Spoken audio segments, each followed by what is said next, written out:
جی अस्सलाम वालेकुम। तो अभी दोस्तों हम मौजूद हैं जाफ़राबाद और सिकंदराबाद के बॉर्डर पे। जैसे कि हमने पिछली वीडियो में आपको बताया था कि हम अभी छल्त वैली की तरफ जा रहे हैं। तो अभी हम जो है वो जाफ़राबाद से जो एग्ज़िट का जो पॉइंट है वहाँ पे पहुँचे हुए हैं। हम आपको दिखा देते हैं, रुकें ज़रा, सब्र करें, ठीक है। तो ये जो पुल है, ये जो नाला अंदर से आ रहा है, ये वो है मिड यानी एक बॉर्डर लाइन है ये, ठीक है। इस तरफ जो आप मेरे पीछे देख सकते हैं, ये आपको जाफ़राबाद है, ठीक है। ये पूरा जाफ़राबाद है और ये ऊपर तक ये देखिए आप, इतना बेहतरीन और पुरसुकून माहौल।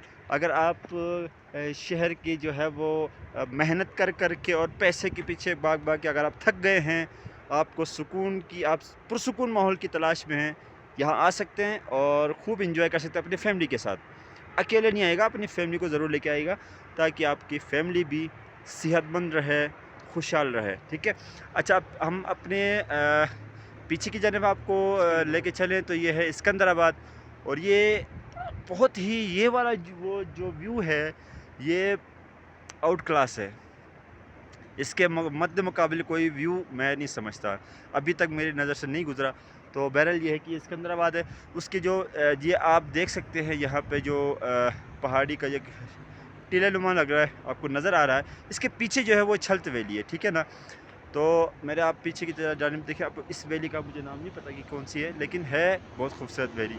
तो बहरहाल जो है माहौल बड़ा खूबसूरत है, बहुत अच्छा माहौल है, पुरसुकून माहौल है। आप यहाँ ज़रूर आइएगा। अगर आप गिलगित साइड से आएंगे, जो कि हमारे जो पीछे पड़ेगा यहाँ से इस तरफ से, ठीक है, तो यहाँ ज़रूर रुकिएगा। ये एक पॉइंट ऐसा बना हुआ है जो इसके ऊपर आप आएंगे तो सब जगह आपको नज़ारे देखने को मिलेंगे। ये इस तरफ हुंज़र साइड है, यहाँ पे भी आपको नज़ारे नज़र आएंगे और हमारे पीछे साइड पे भी आपको नज़ारे देखने को मिलेंगे। बहुत ही आउट क्लास है और हाईली रिकमेंडेड हमारी तरफ से, ठीक है। तो अपना ख्याल रखिएगा, यहाँ ज़रूर आइएगा और अपने प्यारों को अपने साथ ज़रूर लेके आइएगा और ख़ूब इंजॉय कीजिएगा, ठीक है। नेक्स्ट वीडियो में हम आपके साथ मिलेंगे छल्त वैली में। तब तक के लिए अपना ख्याल रखिएगा। अल्लाह हाफिज़।